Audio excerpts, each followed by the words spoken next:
It's almost like an obsession with food. I felt I was bigger than the rest of the kids. It started at about 11. I'm so focused on it that I restrict myself from it to the point where I feel like I just need to binge it. We went to a festival and I passed out. I remember my mom blaming it on the diet. She forced me to eat a peanut butter sandwich. I feel like I've never really been given the space to consider that I could have an eating disorder because I just didn't think that it was something that Black people had. I just thought of it as a white thing. As a Black woman, it's not taken as seriously. We typically aren't given the privilege to focus on smaller issues. I went to a predominantly white school where the ideal body was skinny white girls. So I just aspired to be like that. I went on a diet actually when I was 13 and I lost 30 pounds.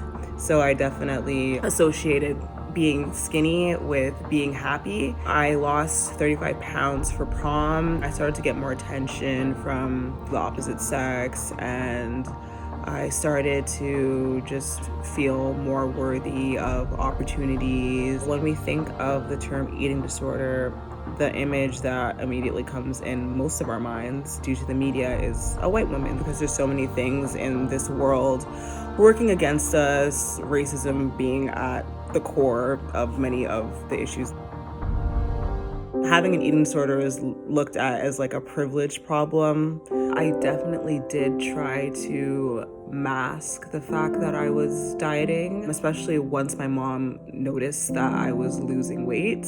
If I wouldn't eat around the family, it would be commented on, like they would say, oh, you're always hiding and eating. I've noticed that when I have binged on food, it wasn't like I was deliberately hiding it, but it was definitely always at nighttime when everyone was asleep. We don't typically get the opportunity to get the help that we need, whereas a white woman would, and it would be taken seriously a lot more quicker. It feels isolating dealing with large gatherings, like especially around the holidays and stuff, where a lot of food is involved. I'm still on the path of getting the help that I need. I have spoken to my therapist and actually acknowledging that I struggled with food felt empowering in a sense, because once you acknowledge a problem, then you're now able to take the necessary steps. And I knew by me being vulnerable and sharing my story that it would help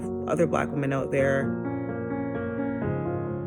know that you are beautiful in all your forms. Also recognize that our bodies are so unique to us. I am seen. Are you?